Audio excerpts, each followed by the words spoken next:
वो रूल्स देते हैं पॉलिटिकल, लेकिन हज़रत उस्मान की अलग रीजंस थी। तो हज़रत अली के साथ भी ऐसे ही था, उनके सिविल वॉर हुई उनके एरा में भी। क्या एजेंडा है, अगर मैं आपसे इन ए सिंपल फोन पूछूं कि यार अच्छा है क्या? The debates during those times, it was the ulama voicing their opinion के, और उससे आपको ये नज़र आता है कि उनसे एक पॉलिटिकल अथॉरिटी स्टेट ने अपने हाथ में ले ली। Do you think they're restricted or they themselves stay restricted? The ulama class, they have been excluded from the political sovereignty, उनको sideline किया गया। Are there examples in history of successful religious states, and what are they and why were they successful? The period of Hazrat Abu Bakr and Hazrat Umar, they had so many disagreements between them at times कि वो एक simple एक middle ground same page पे आ ही नहीं सकते थे। जब Pakistan form हुआ था, they had very strong voice, अगर आप हिस्ट्री देखें। The British, they went away, but the ulama, they were promised by Qaid-e-Azam कि they would be getting a Muslim homeland जहाँ पे they would have Sharia, और हम उनको blame नहीं करेंगे। अब उलमा, they could influence the military bureaucracy,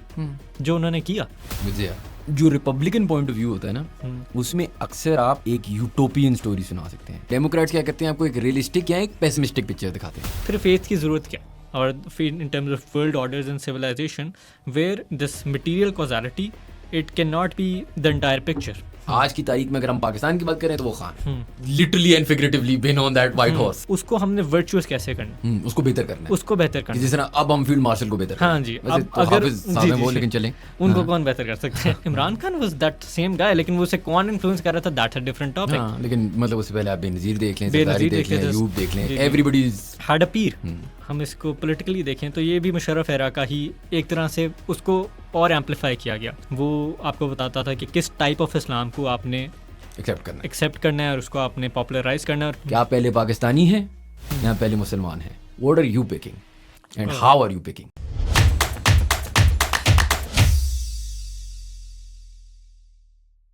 Assalamu alaikum everyone and welcome to another episode of How Does It Work, a podcast by Pro Pakistani. We have a very interesting guest today. Hasnain bin Sajjad is a student in Islamic Studies, a theologian. मुझसे ये word नहीं बोला जाएगा। क्या हाल है यार आप? ठीक है? ठीक है, अल्हम्दुलिल्लाह, thank you for having me. अच्छा सर, आपसे जो मैं डिस्कस करना चाह रहा था, अक्सर ना कॉन्वर्सेशन होती है एक लिबरल और कंजर्वेटिव के बीच में कि वो जी नहीं ऐसा नहीं होता वैसा नहीं होता, और जब आप इसको सॉर्ट ऑफ डीप डाइव करते हैं तो the studies of religion specially Islam की जो स्टेट की रिलेटेड बातें होती हैं बहुत खूबसूरत होती हैं, बहुत अच्छी होती हैं, एंड उसमें ही हम एक एक करके उसको भी डिस्कस तो कर लेंगे। लेकिन जिस चीज़ से मैं शुरू करना चाह रहा था कि हाउ डू यू कंट्रोल, मतलब आप इस्लामिक स्टडीज़ अगर पढ़ रहे हैं, एक सबसे बड़ा मसला जो आता है ना, जो एक लिबरल पॉइंट ऑफ व्यू है, वो ये है कि लोग इसका जो बंदा है ना, जो टीचिंग्स है वो बहुत अच्छी है, जो इंसान है ना वो इसका नाजायज़ फ़ायदा उठाता है, वो रिलीजन के नाम पे अपनी पर्सनल गेन को आगे करता है, और वो अवाम को, वो जो एक फेमस क्या कहते हैं वो क्या ओपियम फॉर द मैसेज वाली जो बात है, आई थिंक मार्क्स ने कहा था, जिसने भी कहा था, ये मैं समझना चाह रहा हूँ कि before we even get into what each studies like what each proper the Islamic point of view of things, how do you define this कि यार एक इंसान को कैसे रोका जाए इस चीज़ के फ़ायदा उठाने से? That's a very interesting question. अब एक तो चीज़ है कि कोई इंसान इसका गलत फ़ायदा उठाता है, that's a separate discussion, but अक्सर जो लिबरल आर्ग्यूमेंट होता है या जो सेकुलर आर्ग्यूमेंट होता है, उसको जो प्रॉब्लम होती है वो ये नहीं है कि दीन का गलत इस्तेमाल किया जाता है, वो अक्सर प्रॉब्लम्स यही होती है कि किसी भी इंसान की जो रिलीजियोसिटी है वो किसी भी पब्लिक स्फेयर में नज़र ना आए। तो अक्सर औकात उनका जो मेन पॉइंट होता है वो यही होता है कि उसकी जो रिलीजियोसिटी है, उसकी जो पॉलिसी मेकिंग है, जो उसके पॉलिटिकल मैन्यूवर्स हैं, उसमें ना नज़र आए। फॉर एग्ज़ाम्पल अगर हम एक सबसे विविड एग्जांपल लें पाकिस्तान की हिस्ट्री में, तो आई think Ziaul Haq is a good case study. Now we all know that Ziaul Haq in his personal capacity was a conservative religious man. He had personal religious inclinations. So if a person, let's say Ziaul Haq, he actually holds to those religious ideals, और अगर वो religious ideals उनकी public या political policy के अंदर नज़र आ रहे हैं या वो उनको actualize कर रहे हैं, people would have a problem with that as well. Like they say कि अगर ज़िया ने for example what is an example of what he did? मैं एक सवाल पूछता हूँ ना, अगर आप ज़िया की बात कर रहे हैं तो पाकिस्तान में again liberal point of view जो है या एक और पॉइंट ऑफ व्यू हमेशा ये पॉइंट करता है कि ज़िया की इस्लामाइजेशन की वजह से पाकिस्तान को इकोनॉमिक नुकसानात हुए, पाकिस्तान को माइनॉरिटीज़ के साथ बहुत सारी डिफरेंट ज़्यादतियाँ हुई हैं, जी जी जी और वो they point back to Zia being one of जी द जी जी रीजंस फॉर दिस। ऑब्वियसली फिर आप मतलब अगर माइनॉरिटीज़ में जा रहे हैं, शियाज़ हैं, अहमदीज़ जी हैं, जी जी जो सारे सवालात हैं, and then obviously women's rights, बहुत सारे और कॉन्वर्सेशन आते हैं। Lot of the agenda is pointed. मैं पाकिस्तान को कहता हूँ ना, हम दो आर्मी चीफ्स के बारे में बात ही ज़्यादा करते हैं, एक मुशर्रफ का एनलाइटेंड मॉडरेशन और एक अपना ज़िया साहब ज़िया है। साहब अब मैं जो आपसे समझना चाह रहा हूँ ना कि ओके मे बी ज़िया एक एग्जांपल है जो यूज़ होता है एज ए नेगेटिव। क्या आपके ओपिनियन में वो नेगेटिव एक एरा था पाकिस्तान के एरा हिस्ट्री में? ओके सो अगर हम जो नेगेटिव बात है ना, अगर हम इकोनॉमिक पॉलिसीज़ पे बात करें या उनकी फॉरेन पॉलिसी पे बात करें, तो वो उनकी इकोनॉमिक पॉलिसी वो उनकी रिलीजियोसिटी की वजह से तो नहीं हुई ना, अगर वो ख़राब आई है, क्योंकि बैंकिंग भी वैसे चल रही है, वो जो पूरा एक इस्लामिक वेस्टर्न एक, फाइनेंस वगैरह। हाँ जी, वो सब कुछ वैसे चल रहा है, उसके अंदर उनकी कोई रिलीजियोसिटी का मसला नहीं।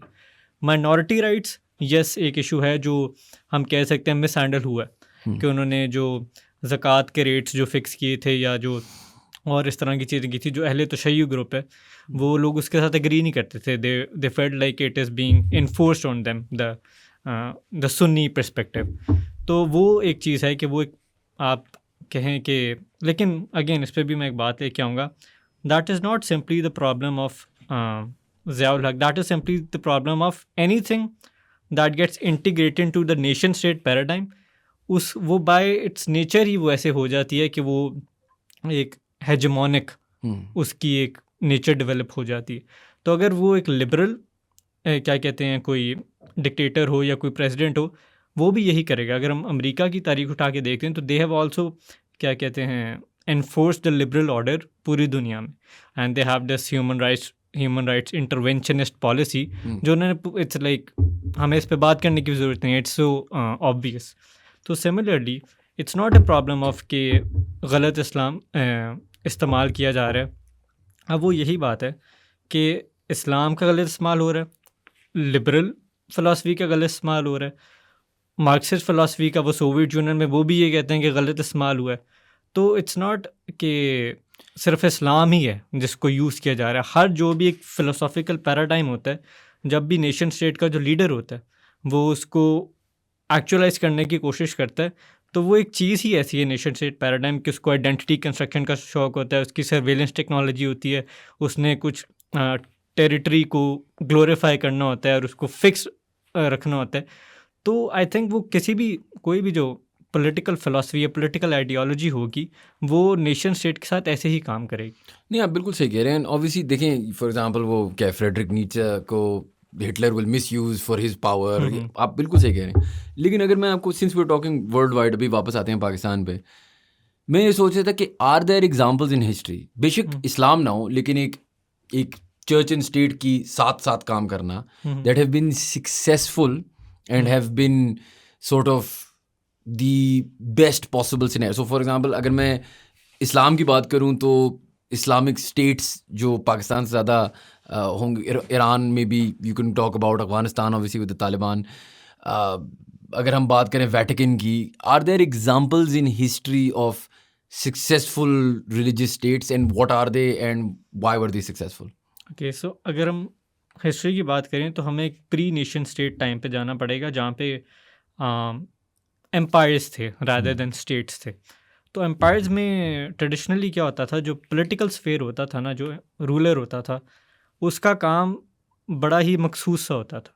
उसने जंगें लड़नी होती थी, उससे वो जो इकोनॉमिक उनको सक्सेस मिलती थी वो उन्हें फिर डिस्ट्रीब्यूट करनी पड़ती थी। मैक्सिमम जजिया इकट्ठा करना है या टैक्स आप कर लें, उसकी डिस्ट्रीब्यूशन थी। तो एम्पायर्स में कभी भी आइडेंटिटी फॉर्मेशन नहीं हुई कि आप कौन हैं, आपकी शनाख्त क्या है, आपको क्या होना चाहिए। ये this is only after like 1600 या 1700 के ये फिनोमेना हमें देखने को मिलता है। अब जिस तरह आपने सवाल पूछा कि एक Islamic polity, I think would be the more precise word. तो again there is this thing that we say in Islamic tradition that our religion is divine but our history however is human. We fully realize the fact that the political sphere and dunya by itself, the material sphere, उसके अंदर एक corruption inherent है। जब आप एक transcendent ideals को आप appeal करते हैं और फिर आपने एक दुनिया की पॉलिटी में रहना होता है, उसके बीच में एक इनहेरेंट कॉन्ट्रडिक्शन है जो आपने शुरू में सवाल किया था। In Islamic history we have the idea कि द फर्स्ट 30 years द खुलफा राशिदून का जो एरा है वो सबसे हम उसको आइडिया लेके चलते हैं। हम अपने जो एग्जाम्पल्स हैं, अपने जो एक्सियम्स हैं उनको उन वहाँ से लेते हैं। But if you read Muslim historians you would get to know कि even within the 4 caliphs only the first 2, उनको कहा जाता है like the era of Sheikhain is considered to be the era of peace and prosperity and the era of development and growth। उसके बाद अगर आप हज़रत उस्मान रज़ी अल्लाह ताला या हज़रत अली रज़ी अल्लाह ताला अन्हो का आप एरा देखेंगे तो वहाँ पे सिविल वॉर्स हो रही थी, वहाँ पे एक पॉलिटिकल टर्मोइल था। उनको जो even like we know that Hazrat Usman as a caliph he was from the 10 blessed companions, उनके लिए पैराडाइज गारंटीड था। हाउएवर जब वो रूल कर रहे थे उनके अगेंस्ट एलिगेशंस थी, पॉलिटिकल एलिगेशंस थी that led to his martyrdom. बिल्कुल, there is a book after the prophet as well, वो Leslie Hazard, there's some a better foreigner book, wrote it. a better book would be Succession to Muhammad by Wilfred Madelung, अगर कोई पढ़ना चाहता है। अच्छा, तो you would know कि उनके खिलाफ भी नेपोटिज्म के वो थे कि ये सिर्फ अपने क्लैन को जो है वो रूल्स देते हैं पॉलिटिकल, लेकिन हज़रत उस्मान की अलग रीजंस थी कि वो ऐसा क्यों करते थे द क्लैन बनु उमैया। तो हज़रत अली के साथ भी ऐसे ही था, उनके सिविल वॉर हुई उनके एरा में भी। तो वी नो कि only the 2 companions out of these 4, उनका जो एरा है सिर्फ उसी को माना जाता है कि it's like a successful era, हज़रत अबू बकर का एरा या हज़रत उमर रज़ी अल्लाह ताला अन्हु का एरा। उसके बाद है कोई एरा जो सक्सेसफुल माना जाता है, that is the era of Umar bin Abdul Aziz. ना Umar bin Abdul Aziz is the product of that same clan Banu Umayya जिन्होंने मोनार्की कायम की थी। तो अब he was a product of monarchy, लेकिन he only ruled for 2 years, but in those 2 years his reform projects, his policies were such that we could say that that was an era that was जिसके अंदर Islamic ideals को एक polity में actualise करने की कोशिश की गई है। उसके अलावा we can point to significant events और फिगर्स जहाँ पे हम कहेंगे कि ये एक सक्सेसफुल इस्लाम की एक्चुअलाइजेशन हुई है, या हम सलाहुद्दीन अय्यूबी का एरा का वो एक इवेंट जेरूसलम वाला उसकी तरफ इशारा कर देंगे। लेकिन वो एक इवेंट है क्या, वो एक टाइम है क्या, वो एक एरा है? या that's a good question. No, because Salahuddin Ayyubi का अगर आप I am saying no in the sense of कि अगर आप पूरी उनकी लाइफ उठा के देखेंगे तो उनकी लाइफ में ऐसे पीरियड्स हैं जहाँ पे he was working under a group जिनको हेरेटिकल कंसिडर किया जाता था उनकी एडमिनिस्ट्रेशन के साथ या उनके साथ कोऑपरेट करके। बट इन इस्लाम वी जज things by there ends, not bye there means. तो व्हाट इज़, अगर एक पॉलिटी है या एक रूलर है, उसका एंड कहाँ पे हुआ है, उसका एंड कैसे हुआ, उसकी लाइफ का जो प्रॉपर उसने क्या अचीव किया, सही, तो उसके थ्रू उसके पॉलिटिकल करियर को हम जज करेंगे रादर देन द मीन्स कि जिसके थ्रू उन्होंने पॉलिटिकल जो है अपना एडमिनिस्ट्रेशन या अथॉरिटी हासिल की। लेकिन मैं अगर आपसे पूछूं कि देखें, एक मसला जो आ जाता है वो ये है कि लेट्स से कॉन्स्टिट्यूशन है, आपने तो देखी है, it's a fluid concept, it can change. Pakistan में तो नज़र आ रहा है हमें आजकल जो वेलफेयर डेमोक्रेसी या वट एवर द गोरा वे ऑफ लाइफ इज़, उसमें एटलीस्ट ये है ना कि कुछ फाइनल नहीं है, right? There is always changes in things happening जो आप कर सकते हैं। आजकल लिबरल्स का दौर चल रहा है, तो आप देख रहे हैं अमेरिका में भी with Trump and the Republicans there is a rise of the old American, the conservative American कह लें आप, वट एवर दैट इज़, ठीक है। पॉइंट मेरा ये है कि जब एक डिक्टेटर या एक, चलें डिक्टेटर भी नहीं, एक रूलर हो या जो भी हो, जिस तरह हमने बात की, इंसान इनहेरेंटली करप्ट है।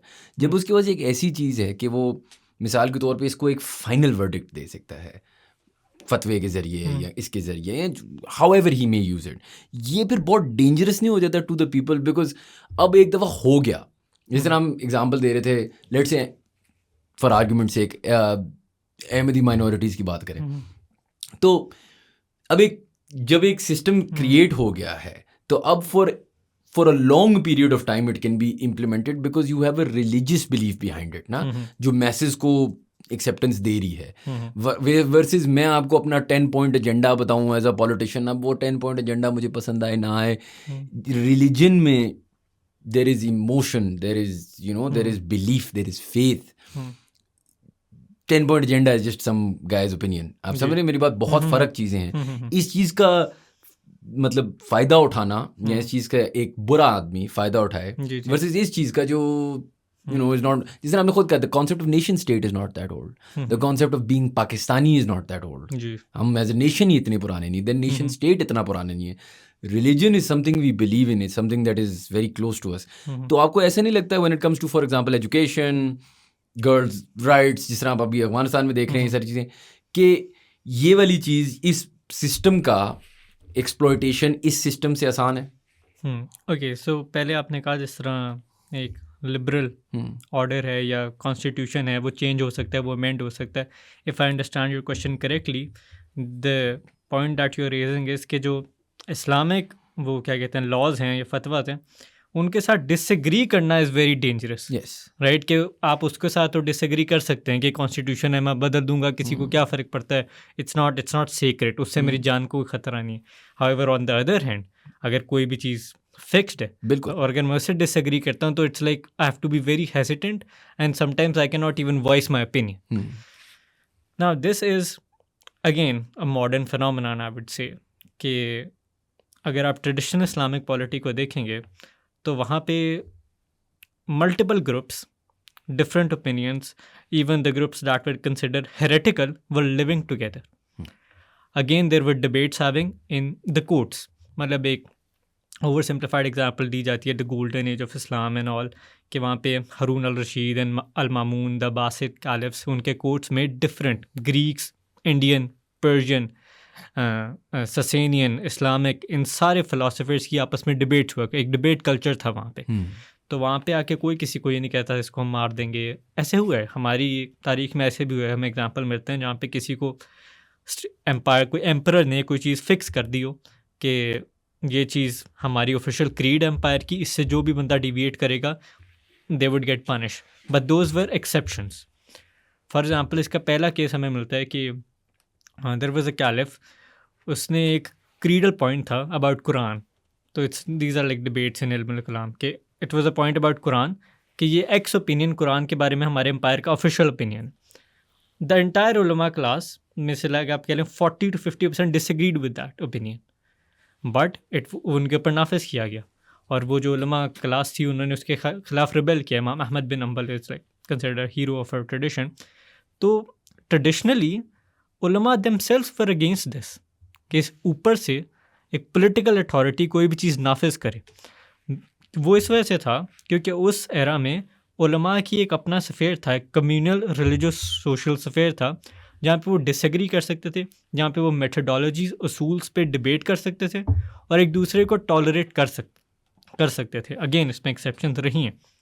ये जो आइडिया है कि अब कोई भी जो उलमा की बात है उससे कोई भी डिसएग्री करना इतना डेंजरस है, बिकॉज अगेन वायलेंस और ब्लास्फेमी केसेस एंड ऑल.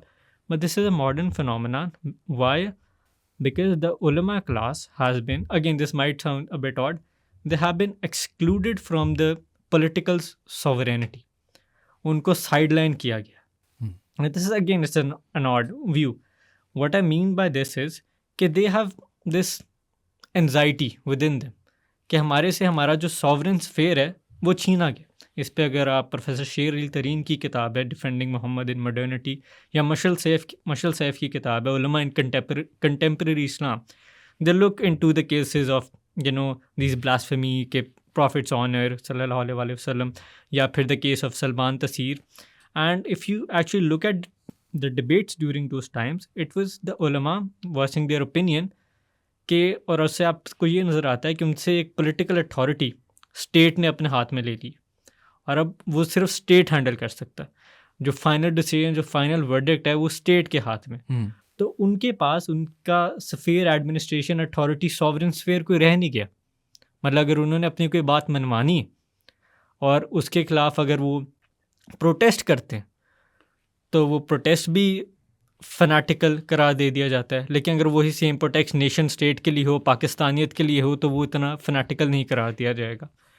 तो इस वजह से अब जिस तरह आपने coming back to your initial point कि उससे डिसएग्री करना, this is again a modern phenomena, this is not intrinsic to Islamic ethos कि अगर आपने कोई ओपिनियन दिए हैं, लाइक हमारे 4 स्कूल्स ऑफ थॉट है ना, legal schools of thought, they all accept each other. How come?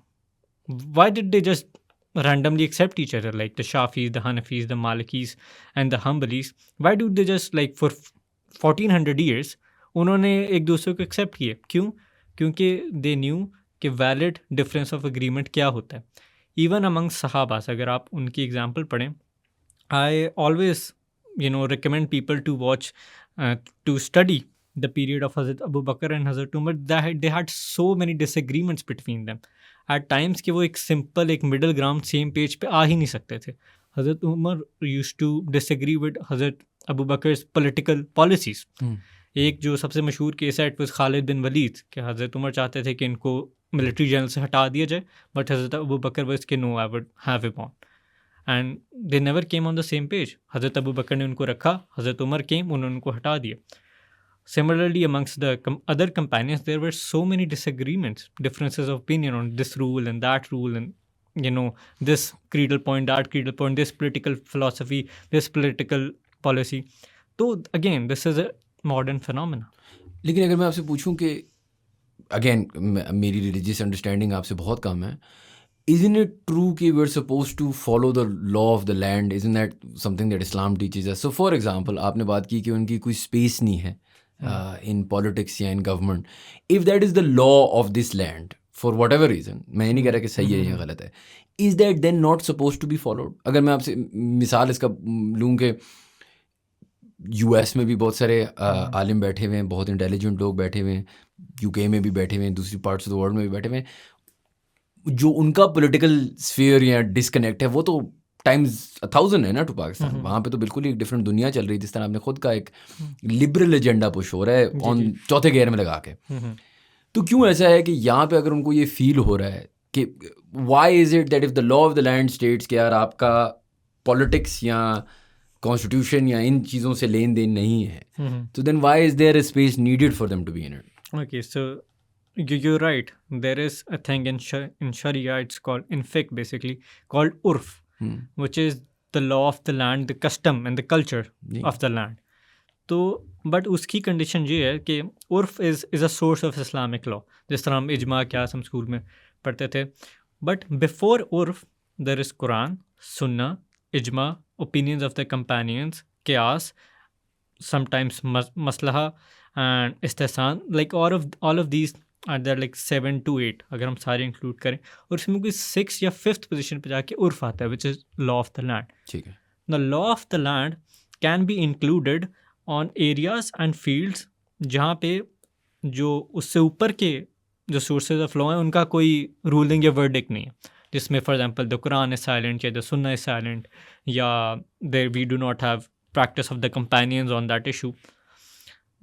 जो उलमा क्लास है वो अगर किसी चीज़ पे बहुत ज़्यादा उठ के सामने आती है, that is mainly in those area which are vividly and obviously against वो जो 4 सोर्सेज हैं उनमें से किसी और सोर्स के. फॉर एग्जांपल बैंकिंग इंटरेस्ट, ठीक है. या जो ट्रांसजेंडर में I am not saying the intersex, I am talking about the LGBTQ agenda, उस पर अगर बिल पास होता है तब वो चीज़ें देर like very like they have a strong contrast with the Islamic ethos. They go against the Quranic आयात और द अहादीस.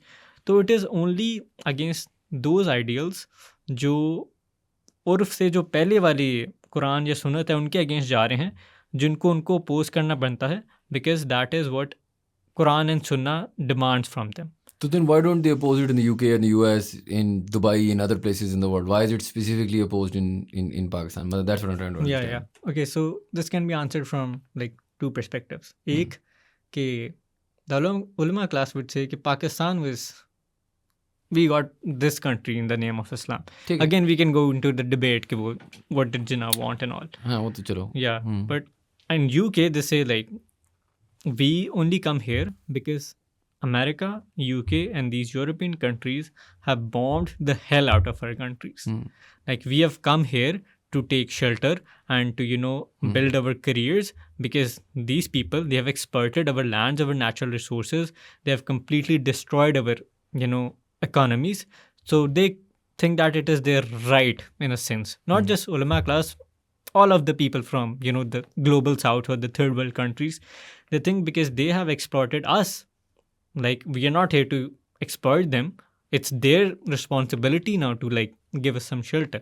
अब जहाँ तक आपने बात की कि वो वहाँ पे क्यों नहीं डिमांड करते, क्योंकि again Islam, again my unpopular opinion, but the way Jews have entered every country and through lobbying and political maneuvering and all, entered the establishment or the deep state or the authoritative, lobbies of that country, I think Muslims should be doing the same. Yeah, agreed. I Yeah. think they have a fantastic model. Lekin that Yeah. model is through prosperity, through system, matlab, as in you're not breaking the system down, you're joining the system. Joining the system. मतलब आप उनसे you can hate them or you can like them, that's irrelevant. The real point is कि उनकी success ratio बहुत high है Yeah. in this particular thing. ये चीज़ मैं समझ सकता हूँ कि एक मुसलमान क्या यार, मिसाल के तौर पे चले मुसलमान को भी साइड पे करें एक सेकंड, आजकल आप सिलिकॉन वैली जाएं, जी. Indians are running Silicon Valley. मुझे एक दोस्त मेरी बता रही थी कि she works in US at a big tech company, और वहाँ पे ये क्रिसमस विसमस नहीं मनाया जा रहा. वहाँ पे इनके जो रिलीजियस फेस्टिवल्स हैं, हिंदू फेस्टिवल्स जो हैं सारे, वो मनाए जाते हैं. और बसंत हो रही है, जो वो डिफरेंट उनके जो फेस्टिवल्स होते हैं वो चल रहे हैं, दिवाली एक्सेट्रा. यस, पॉइंट क्या है? पॉइंट ये कि they came in, they integrated a system, they joined at the low levels, they made it to the top, they integrated their culture, now they're integrating their religion. आप इससे disagree करते हैं, sure, हमारी तो उनसे एक हिस्टोरिकल कॉन्फ्लिक्ट है, तो फेयर इनफ. लेकिन आप ये सिस्टम मैं समझ सकता हूँ कि आप कह रहे हैं कि यार मैं सिस्टम, फॉर एग्जांपल अगर आलिम है पाकिस्तान में, तो join politics, win the election, join the army, become the chief, मुझे नहीं पता, whatever the, become the bureaucrat, आप CSS कर लें और आप जाके मिसाल के तौर पे बन जाएं whatever XYZ position is needed for the change to come. ये एक सिस्टम है.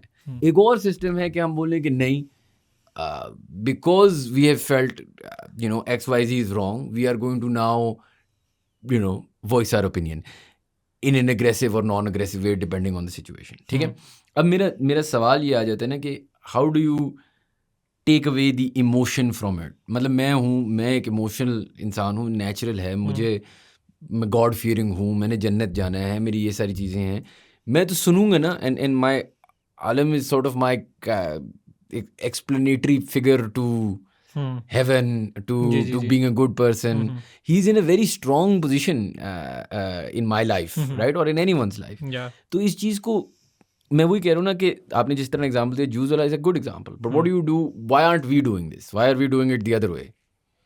Again, that's the most important question, that we have not made advisors, policymakers and political scientists.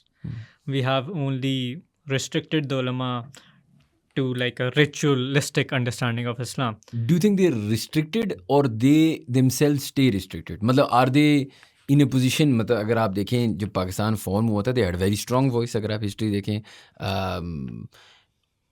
what's restricting them? Is the government restricting them? Achha, for this I think we would have to go back to the colonial era. So when the British came and they completely annihilated the epistemic domain of Muslim, which means कि उन्होंने हमारी legal field और हमारी जो educational field है और हमारे वक्फ institution है, इसमें सबसे ज़्यादा डिस्ट्रप्शन लेके आए थे वो, कि उन्होंने आपके एजुकेशनल इंस्टीट्यूट्स बदल दिए थे, उन्होंने आपकी लीगल फील्ड थी, जो काजी का एक रोल होता है सोसाइटी में, वो उसको स्ट्रिप ऑफ करके अपने ब्रिटिश कोर्ट्स बनाए थे और उनमें उन्होंने उसको सबॉर्डिनेट कर दिया था काजी को अपने कोर्ट्स के अंदर. तो जब एक पूरे माशरे को, द एंटायर सब कॉन्टिनेंट, कोई भी कुछ, इट्स नॉट जस्ट उलमा क्लास, हमारी मिलिट्री नहीं कुछ कर पाई थी, आपके पॉलिटिकल लीडर्स कुछ नहीं कर पाए थे, कोई भी कुछ नहीं कर पाया था. So when we all went on back foot, so did the उलमा. तो जब उलमा को ये चीज़ रियलाइज़ हुई कि now we are under attack, and it's not like they did not do anything politically, they did not rebel, they did rebel. अगर आप जाके पढ़ें फजल हक खैराबादी की, सईद अहमद बरेली की Silk Road conspiracy. Like there are multiple scholars who did devise plans for rebellion and all. तो वो उन्होंने किया, जब वो सब कुछ फेल हो गया तो देन दे रियलाइज कि अब हमें उन चीज़ों को प्रोटेक्ट करना है सिर्फ जो हमारे कोर है। फिर ये जो देवबंद इंस्टीट्यूशन है ये कायम हुआ कि जहाँ पे वो जो एजुकेशन उन्होंने फॉर्मेट था वो ब्रिटिश का कायम किया, क्लासेस बनाई, पूरा एक ट्रेडिशनल करिकुलम बनाया और उन चीज़ों पे फोकस किया that they deemed to be the essentials of Islam. कि नाउ उनकी एक सीज या फोर्ट्रेस मेंटालिटी डेवलप होगी कि now we have to just defend the essentials, कि the bare minimum of our religion, जो जिसकी वजह से हम सिर्फ मुसलमान रहे, जिसकी वजह से बस हमारी एक जो दीन का हाँ element एक है। प्राइवेट एक कोर मुसलमानियत अच्छा। आइडेंटिटी वो बस कायम रहे। तो उन्होंने उस चीज़ पे ज़्यादा फोकस किया। अब मसला ये है कि the British they went away but the उलमा दे वर प्रॉमिस्ड बाय कायद आज़म कि they would be getting a Muslim homeland जहाँ पे दे वुड हैव शरिया। और उन्होंने डिफरेंट ग्रुप्स को डिफरेंट प्रॉमिसेस किए थे मोहम्मद अली जिन्ना साहब ने, और हम उनको ब्लेम नहीं करेंगे क्योंकि that is what was necessary. It was That's politics. It was a pragmatic approach कि उन्होंने सबको सेम पेज पे लाने के लिए, इसलिए अभी तक हम लोग फैसला नहीं कर पाए कि जिन्ना वांटेड अ सेकुलर पाकिस्तान और हाँ, एक मुस्लिम स्पीच दिखाओगे, पाकिस्तान। दूसरा क्या हाँ अगस्त जी। 11 की दिखाओगे तो हाँ, उसकी वो- दिखाओगे, yeah, वो इस टाइम की दिखा देंगे, वो उससे लेट टाइम की दिखा देंगे, वो उससे लेट डेट की दिखा और ये देंगे, चलता रहेगा। वो यही चलता रहेगा। But that is not understanding what was like the game that Jinnah was playing, the game in a positive sense. So ulama was promised a Muslim homeland, but when they came, they realized that everybody was promised different things, and the political class or the bureaucracy, they were trained in that Western mindset. अगर जो अलीगढ़ अगर आप movement देखते हैं sir Syed Ahmad Khan की, they were also westernized Muslim, trained in that same Anglo-Saxon mentalities of laws, of religion, of politics.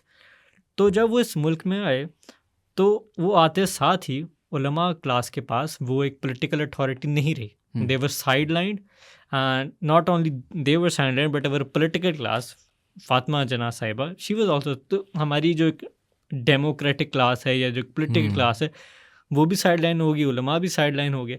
अगर आज blame तो नहीं, खैर हम देखते हैं कि उलमा कुछ नहीं करे तो टेक्निकली पॉलिटिकल क्लास भी कोई सक्सेस अचीव नहीं कर पाई।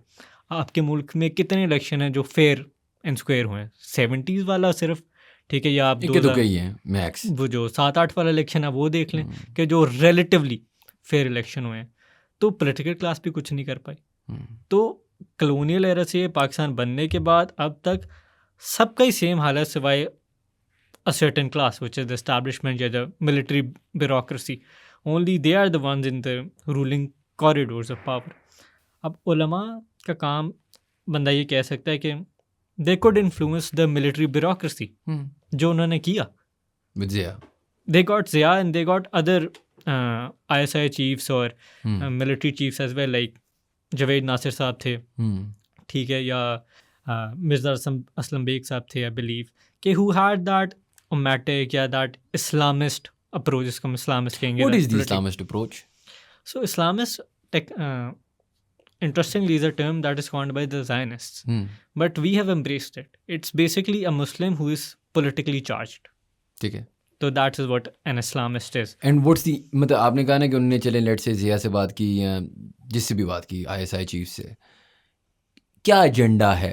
अगर मैं आपसे इन ए सिंपल फ़ोन पूछूं कि यार अच्छा है क्या, like what is the and point, कि पाकिस्तान को ज़्यादा इस्लामिक किया जाए, कि हम वो स्टेट हों? क्योंकि एक कॉन्वर्सेशन कभी कभार पाकिस्तानियों में बहुत ज़्यादा होती है। आई थिंक हमारे क्या है, इतने बुरे हालात रहे हैं तो शायद हम ये सुनना चाहते हैं कि we will be the last, and we are, लेकिन ये फैक्ट है, we are the last real Muslim country with a big army and so this is a fact, right? Will we rise and conquer the world? इस पे एक debate मैं करने के लिए तैयार हूँ कि मुश्किल है, लेकिन चले शायद हम कर लें। सवाल वही है कि is that the what is the agenda that Azia is thinking or should be thinking if he's talking to the Muslim alims of Pakistan? अच्छा, तो एक क्वेश्चन है कि जो हमारे आज अभी के सर्कमस्टांसेस हैं या जो एक नेशन स्टेट पैराडाइम है उसके विद इन क्या एजेंडा है, और फिर है कि बिल्कुल एक यूटोपियन आइडियलिस्टिक क्या एजेंडा। हाँ, जिस तरह हिंदुत्वा बिलीफ है कि वो पत्नी इस रीजन को हिंदू कर देंगे अपेरेंटली। अब जो एक कोर है ना, मैं आपको बिल्कुल जो प्राइमरी फाउंडेशन है वो बताता हूँ, विच इज़ कि इस्लाम, as a worldview should be the most supreme idea around the world. That is the very primary idea. कि और जितने भी हम इनको दीन कहते हैं, the Deen translates to world view, तो जितने भी और वर्ल्ड व्यूज़ हैं, लिबरल हो गया, लेफ्टिस्ट हो गए, और अमेरिकन राइट विंग हो गया, ये जितने भी और हैं, ये इस्लाम की अम्ब्रेला के नीचे रहें. A thing to understand is कि the world is not rainbows and butterflies. बिल्कुल. It's almost politically, geopolitically, it's almost at times a zero sum game. या आप ऊपर होंगे या हम ऊपर होंगे. बिल्कुल. मतलब हम ये नहीं कह सकते कि हम सारे एक हॉरिजॉन्टल प्लेन पे इक्वल हैं. बिल्कुल. अभी आप देख रहे हैं ज़ायनिस्ट राइजिंग. अगर ये जो इंटरनेशनल लिबरल इंस्टीट्यूशन भी हैं, वर्ल्ड बैंक, UN, IMF, ये सब झूठ है. एक वीटो पावर है कुछ मुल्क के पास, किन के पास, जो वर्ल्ड वॉर 2 जीते थे, द अलाइड पावर्स. अब वो इक्वल नहीं है हमारे. अमेरिका हमारे इक्वल नहीं है जियो पॉलिटिक्स में. द लिबरल ऑर्डर और मुस्लिम ऑर्डर इक्वल नहीं. द ज़ायनिस्ट ऑर्डर और मुस्लिम ऑर्डर इक्वल नहीं. हमें देख लिया 2 सालों में पिछले. तो या आप ऊपर होंगे या हम ऊपर होंगे. सिंपल सी बात है. So the Islamist idea is के हम ऊपर हों. It's almost as simple as that. Geopolitically interesting. मैं आपको एक बात बताना था कि मैं एक रिसेंटली पॉडकास्ट देख रहा था. ट्रेवर नोआ एक कॉमेडियन है, देखा होगा. ज़ोरान ममदानी नहीं है, न्यूज़ ऑन द पॉडकास्ट. अच्छा, वो बात क्या कह रहे थे कि जो रिपब्लिकन पॉइंट ऑफ व्यू होता है ना, उसमें अक्सर आप एक यूटोपियन स्टोरी सुना सकते हैं, क्योंकि वो थोड़े से रिलीजियस होते हैं, वो थोड़े से कंजर्वेटिव होते हैं. अच्छा, कॉन्वर्सेशन ये हो रही थी कि डेमोक्रेट से करते नहीं है. डेमोक्रेट्स क्या करते हैं, आपको एक रियलिस्टिक या एक पेसिमिस्टिक पिक्चर दिखाते हैं. इस पे मैंने सोचा कि वैसे not too different to Pakistan. अगर आप देखेंगे ना, शायद, और इसकी वजह उन्होंने बड़ी अच्छी आइडेंटिफाई क्या की थी कि जो कंजर्वेटिव आदमी होता है, जिसका फेथ होता है ना, उसका फेथ उसका ड्राइवर होता है. तो वो बिलीव करता है इन अ यूटोपियन फ्यूचर, बिलीव करता है कि वो पॉसिबल है. जो एक लिबरल बंदा होता है ना, वो कहता है यार रियलिस्टिक बॉर्डरिंग ऑन पेसिमिस्टिक रहे कि ये पागल वाली बात है, राइट, कि हमारा वर्ल्ड व्यू ऊपर आएगा. और ये बात आपको पाकिस्तान में बहुत फील होती है. जो आपके लिबरल्स हैं वो कहते हैं पागल हो भाई, हमारे पास 2 वक्त की रोटी खाने के नहीं है, IMF से कर्जे ले रहे हैं, हम जाके दुनिया कॉन्कर करेंगे. जो रिलीजियस आदमी है वो इसको इसी चीज़ को देख के कहता है कि नहीं, पॉसिबल है, बिकॉज आई हैव फेथ. और वो फेथ क्योंकि एक लिबरल बंदे में शायद उस तरह है नहीं, तो वो फिर उस चीज़ को बिल्कुल ही नाप तोल के देखता है. जी. तो जो मैं बात समझना चाह रहा हूँ कि ये जो कॉन्सेप्ट ऑफ फेथ है, because it is important in this conversation. क्योंकि अगर आप देखें, आप भी क्या बात करें कि नेशन स्टेट अभी तक under religious rule we can't really think of one. Empires depending on the emperor कैसे होते हैं. जिस तरह अगर हम अभी थोड़ी देर बात करें तो ब्रिटिश से पहले आप मुगल एम्परर्स पे चले जाएं, हमें अगर वो अच्छे भी लगते हैं, हम उनको सेलिब्रेट भी करते हैं इधर. Not a lot of people across the borders think they were great leaders. They are not always remembered by all forms of historians as great people. ऐसा नहीं है.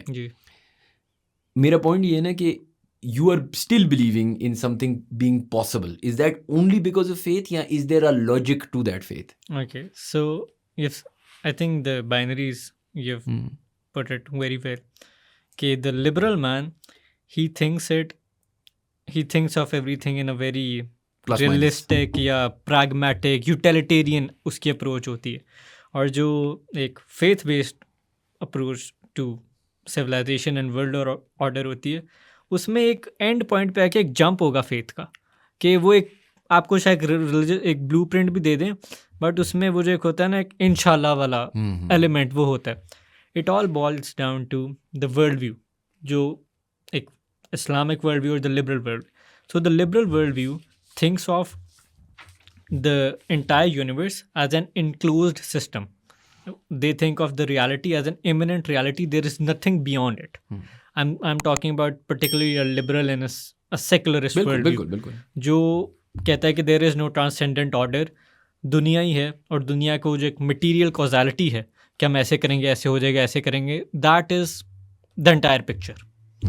लेकिन the Islamic approach is कि no, the Islamic man, politically charged man, sees himself in the tradition of Hazrat Ibrahim, Hazrat Musa, Hazrat Sulaiman, Hazrat Isa, Hazrat Yusuf, and then the Prophet of Allah, and then the companion.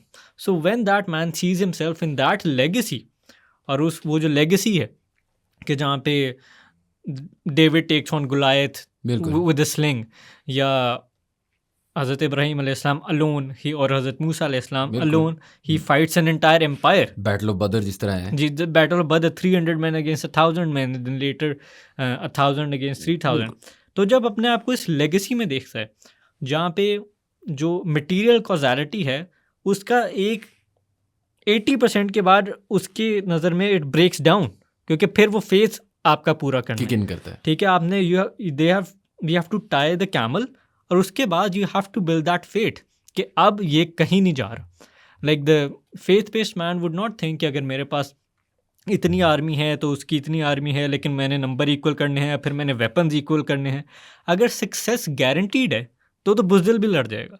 मतलब एक success Of guaranteed है कि आपकी army भी उनकी जितनी है, आपकी न्यूक्लियर आर्सनल भी उनकी जितनी है, आपकी इंटेलिजेंस भी उनकी जितनी है, तो देन फिर फेथ की ज़रूरत क्या? Like faith has to come in, और in terms of world orders and civilisation, where this material causality, it cannot be the entire picture. So this is the difference between the two. लेकिन अगर मैं आपसे इसी को sort of आगे लेके चलूँ, हमने जो शुरू में बात की थी of people abusing that, right, जब फेथ आती है टू अ लार्ज एक्सटेंट, उसमें बहुत ज़्यादा बिलीफ सिस्टम, जिस तरह आपने कहा ना, वो आखिरी 20% is just belief, and that's a beautiful thing. लेकिन because our religion teaches us, because faith is structured in a certain way कि you need that general in the battlefield, you need that messiah, और हम मतलब ये this is why for example modern Pakistani politics में भी there will always be a Pakistani जिसको हम एक सफ़ेद घोड़े पे चढ़ा के सेवियर कॉम्प्लेक्स वो हम में है, एक इनहेरेंट है. आज की तारीख में अगर हम पाकिस्तान की बात करें तो वो खान है, right. Khan is literally and figuratively been on that white horse, right? वैसे उन्होंने देखा, तस्वीरें भी इस चीज़ की बनाई हुई, but he is now a certain mindsets कि यार ये बंदा जो है ना इस्लाम को प्रोपेल करेगा फॉरवर्ड. मैं ये नहीं कह रहा कि खान साहब अगर निकले और अगली इलेक्शन जीत के आ जाएं तो नहीं कर सकते, आई डोंट नो. मेरा सवाल वो नहीं, सवाल ये है कि will we always then be dependent on what that one man belief system, और या वो आके करेगा या नहीं करेगा. वो सफ़ेद घोड़े पे तस्वीर तो आपने देख ली, लेकिन जब वो आएगा तो वो क्या प्रैक्टिकली करेगा. अच्छा, इस पे ना that is a very good point. तो इस्लामिक हिस्ट्री में ना जो पॉलिटिकल फ़िलासफ़र्स थे ना, उन्होंने कभी भी इस चीज़ पे जोर नहीं दिया कि जो रूलर आएगा वो किस स्ट्रक्चर या किस पॉलिटिकल ऑर्गेनाइजेशन के थ्रू आएगा. डेमोक्रेसी, मोनार्की, डिक्टेटर, कॉन्करर, उनका कभी ये पॉइंट ही नहीं होता था. उनका point, specially the Ottoman political thinkers, अगर मैं एग्जांपल देना चाहूँ, अली चलेबी, किनलज़ादे और Dawani, these are like two major Ottoman political thinkers. They focused more on कि अब रूलर आ गया, अब वो जैसे भी आया उसको हमने वर्चुअस कैसे करना, उसको बेहतर करना है. जिस तरह अब हम फील्ड मार्शल को बेहतर करना. हाँ जी, वैसे तो अगर हाफिज साहब हैं वो, लेकिन चलें उनको कौन बेहतर कर सकते हैं. तो अब अगर एक रूलर स्टैब्लिश हो गया, हमारे ऊपर आ गया, तो हम इसको बेहतर कैसे करेंगे. तो अब ट्रेडिशनल सोसाइटीज़ में ये होता क्या था कि जो सूफ़ी नेटवर्क्स होते थे उनका एक डायरेक्ट कनेक्शन होता था रूलरशिप के साथ. तो where they could influence the rulers. तो और ये सिर्फ इन्फ्लुएंस तक नहीं होता था, वो एक लेजिटिमेसी भी अपनी, वो एक पॉलिटिकल थियोलॉजी जिसे हम कहेंगे, वो डिराइव करते थे कि हमने वो जिस तरह अर्तुगरुल में देखा हुआ है कि वो अपना रोब पहना देते हैं अपने अरबी अर्तुगरुल को, या इस तरह के जो आइडियाज़ हैं. तो ये इस्लामिक हिस्ट्री का पार्ट एंड पार्सल रहे कि जो भी रूलर होता था, the Sufi thinkers, the ethical philosophers, उनका काम ये होता था कि अब ये आगे हमने किस तरह इसके साथ कनेक्ट करना है and how would we guide him. इसीलिए वो जो मोनार्क्स होते थे, उनके जो बच्चे होते थे, वो शुरू से ही they were attached to some political philosopher. Like अगर एक बहुत हम ऑब्वियस एग्जांपल दें तो हिस्ट्री में Alexander was a student of Aristotle, like the greatest philosopher, one of the greatest philosopher, and Alexander, one of the greatest conquerors. They were correlated.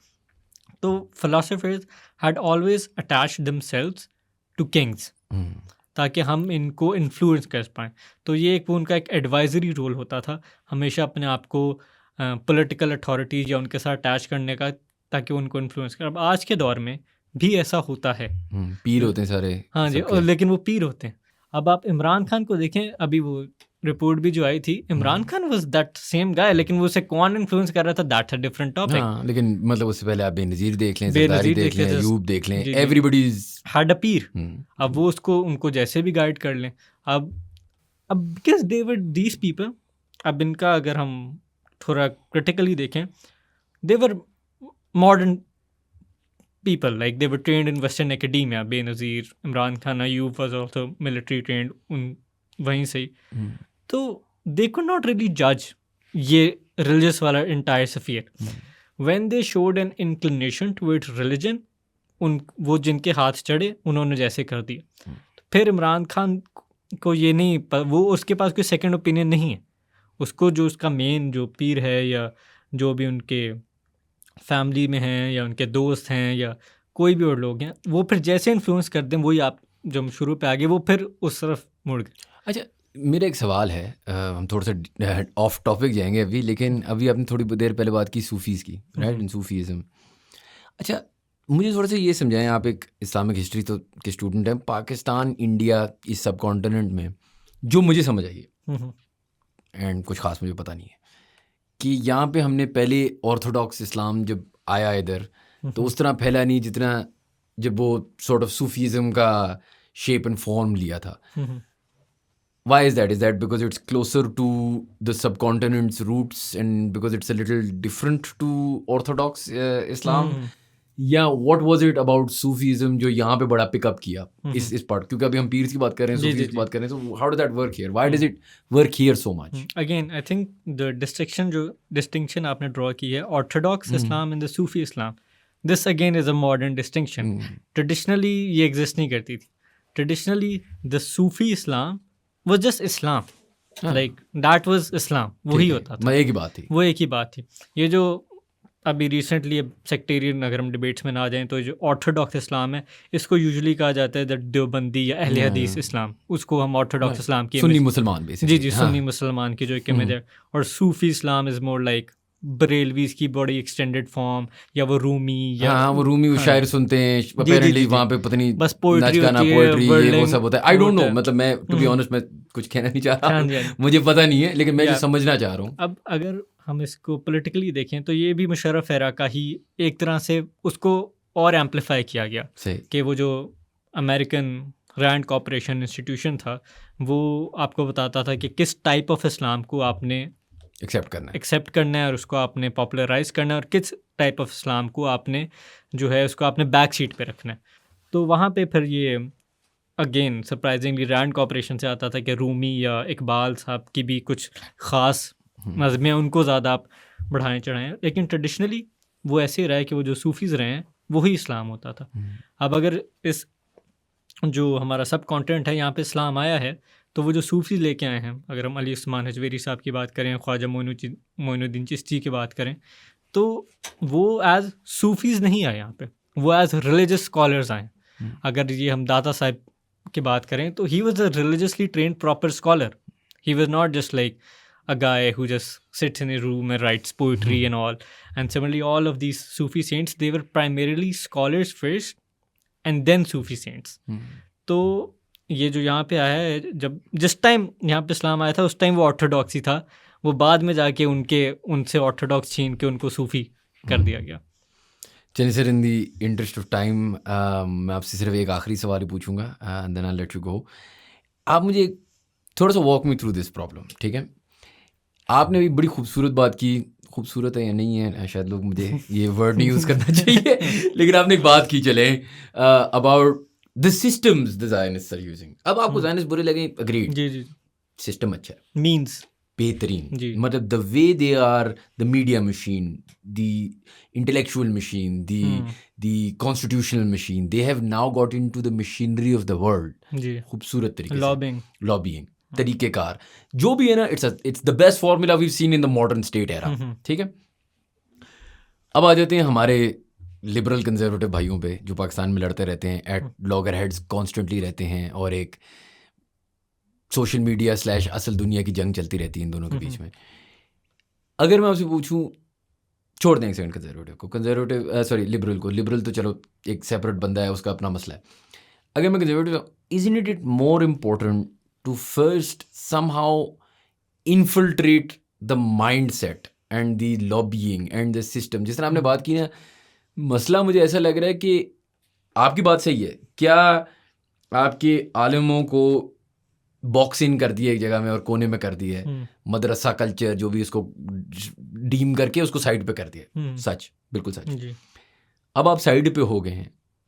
Back to your original example, we have seen people come back up, right? And that's by first convincing the masses कि this is the right approach. ये चीज़ हम कर रहे हैं, या for example, क्योंकि इसमें बहुत सारे कॉन्वर्सेशन आ जाते हैं ना, is nation state more important then Islam. For example अभी TLP की जो कॉन्वर्सेशन चल रही हैं, TTP की जो कॉन्वर्सेशन चल रही हैं, हमारे अफगान भाइयों की जो कॉन्वर्सेशन चल रही हैं, this is very complicated for us. You know, when it's across that border easy, वो तो सिंपल है ना. इस्लाम भी उसको चेकलिस्ट में डाल रहा है. यहाँ पे फिर अब बहुत सारे सवालात है ना. Is the state more important? Is your welfare more important? Is your religion more important? How do you deal with these very complicated situations? Because it seems like अब जो हमने जिया के एरा से लेके अब तक देखा था of this unity on the Islamic front, for the first time हम ये कुछ डिफरेंसेस देख रहे हैं. Then we seen some differences. चलिए, ईरान एक अलग चीज़ है, इंडियन मुसलमान एक अलग चीज़ है. इस वाली ये पूरा सिस्टम में कैसे इसका क्या हल है? आई थिंक ये जो पाकिस्तान और अफगानिस्तान वाला बॉर्डर है ना, आई थिंक इससे कोई अच्छा एग्जाम्पल नहीं है नेशन स्टेट और वो जो इस्लामिक अप्रोच है, वो परफेक्ट एग्जाम्पल है कि अब हम क्या करें.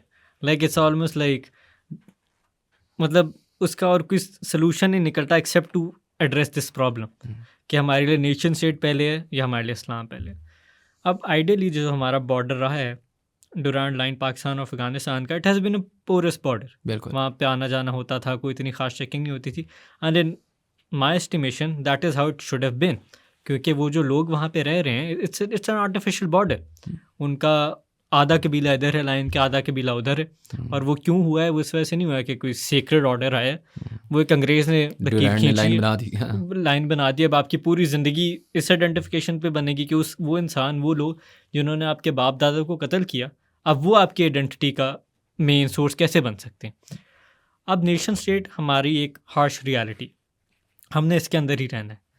अब ये जो हमारी टेरिटरी है, आइडियली इसका सोल्यूशन क्या होना चाहिए कि एडमिनिस्ट्रेटिव पर्पसेस के लिए ये टेरिटरी को एक्सेप्ट कर लेना चाहिए कि वो आपकी लीगल तौर पे आपकी टेरिटरी है. अफगानिस्तान, वहाँ पे आपकी एडमिनिस्ट्रेशन चलती है, यहाँ पे हमारी एडमिनिस्ट्रेशन चलती है.